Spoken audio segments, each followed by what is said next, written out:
Arafat'ı Oğlum gördüm. geldi. İşte Nila. Kurban olayım. Ana, Hoş Oğlum, gelmişsin. nasılsın? Hoş gelmişsin.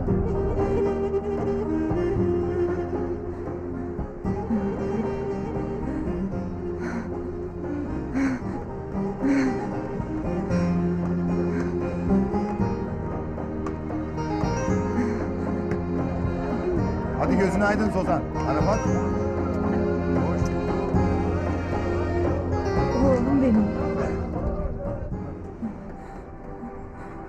Felaket. Felaketi görmüşüm. Felaket kapıdadır. Felaket kapıda. Felaketi görmüşüm.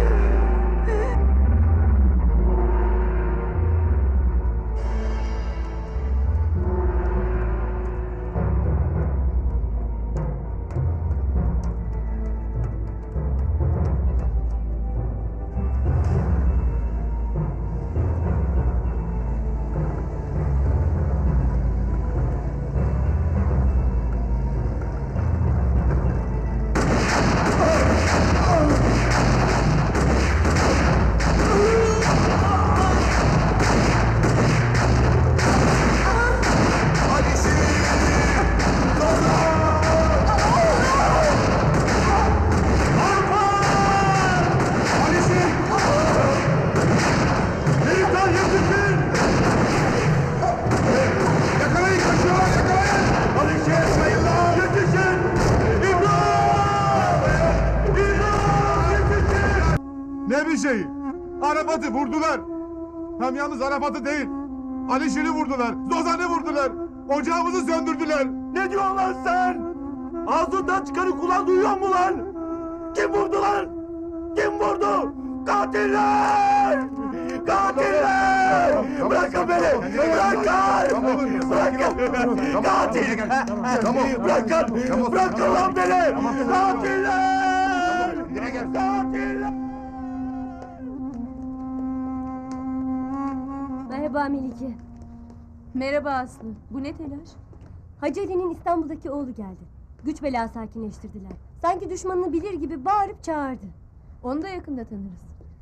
Kimin kime ne düşmanlığı var anlamış değilim. Bu tür şeyler ilk bakışta anlaşılsaydı zaten gazetecilik diye bir meslek olmazdı.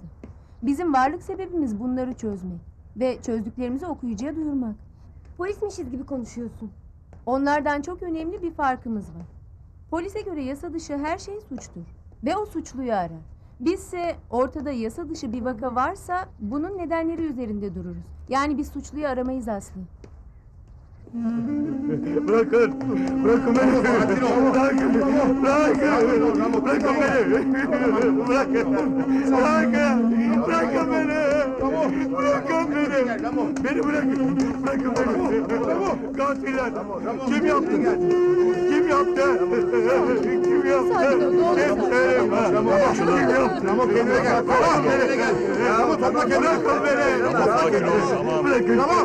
Kendini toplamaya çalış. Ramo kendine gel. Ramo Bırakın! Ramo güçlü olmaya çalış. Ramo kendine gel. Bırakın! Ramo topla kendine. Ramo. Katiller! Sakin ol. Katiller! Gel şöyle. Otur şuraya. Gel şuraya. Ha. Ramo. Ramo kendine gel. Tamam. Kim yaptı? Kim yaptı? Katiller! Yok bir şey. Yok bir şey. Topla kendini Ramo. Kendine gel. Bırakın! Katiller! Dağılın kardeşim, dağılın. Tamam Ramo, sakin ol. Yok bir şey. Kendine gel. Kendine gel. Herkes dağılsın, dağılın. Dağılsın herkes. Bir sakinleş. Herkes dağılsın, dağılın.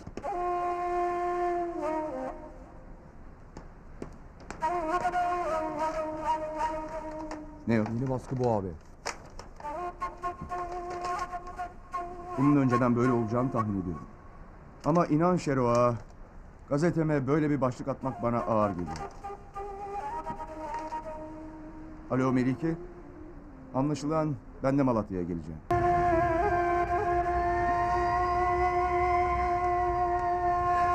Hadi içeri. Hadi içeri. Kalk, gel. Hadi, gel. Hadi.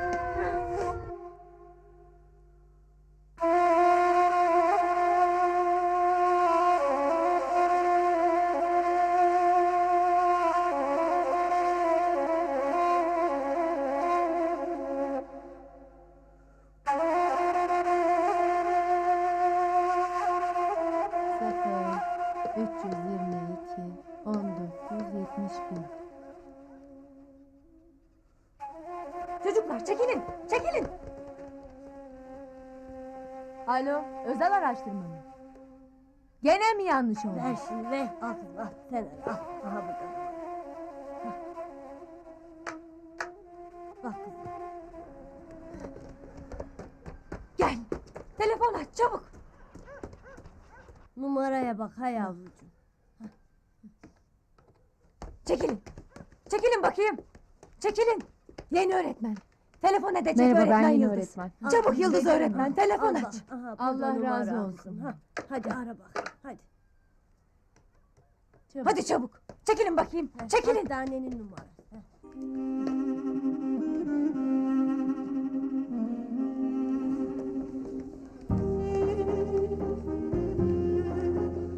Tamam, tamam. Teşekkür ederim. Alo, buyurun. Turgut Özal Araştırma Hastanesi, sizi dinliyorum. Burası Drajan köylerinden Nermikan. Drajan hasta refakatçilerinden birini bağlar mı? Kimi bağlayayım, isim verin. Bakın ben yabancıyım. Yeni geldim. Burada bir gelin intihar etti. Kendini vurmuş. Oradaki yaralıların akrabası. Lütfen yardım edin. Bir dakika hanımefendi. Galiba buradaki yaralılara bir yaralı daha eklendi. Bir kadın köyde kendini vurmuş. Drajanlılardan birini telefona çağırır mısın? Çağırayım. Bir dakika hanımefendi, geliyor. Bakar mısınız? Telefonda acil bir durum var. Tamam. Allah Allah. Ne oldu acaba?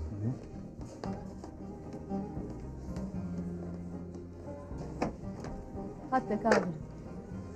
Alo. Ben Recan'dan Sarı İbrahim. İbrahim Bey, ben köyünüzden yeni öğretmen Yıldız. Hacı Ali'nin gelini burada kendini vurdu.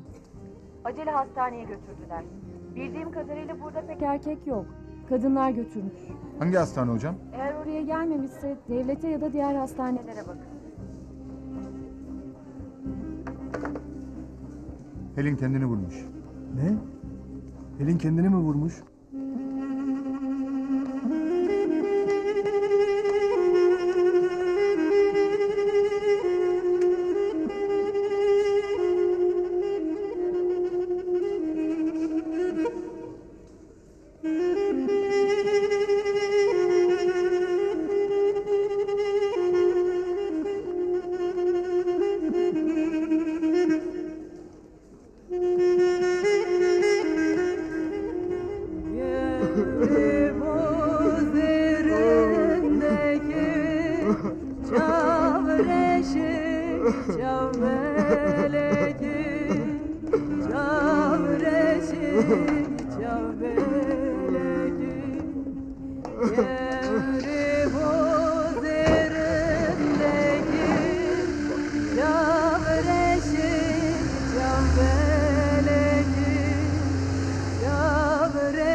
Alo.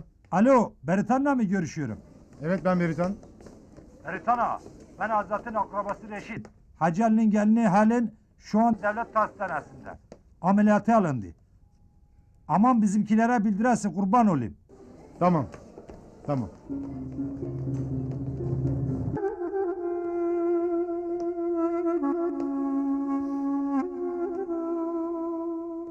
Bir tek Alişir'de umut kaldı.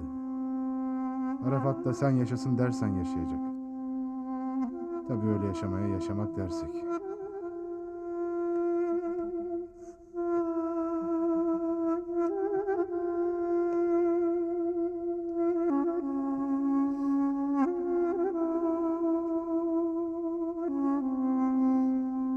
Şunu daha açık konuşsana.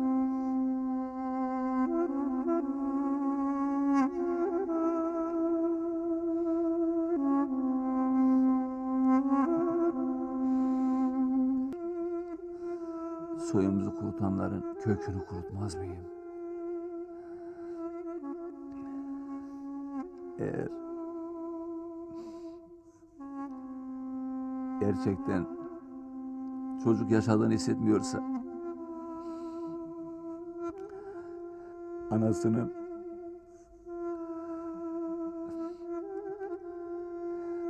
anasının koynuna gömün. Gömün gitsin.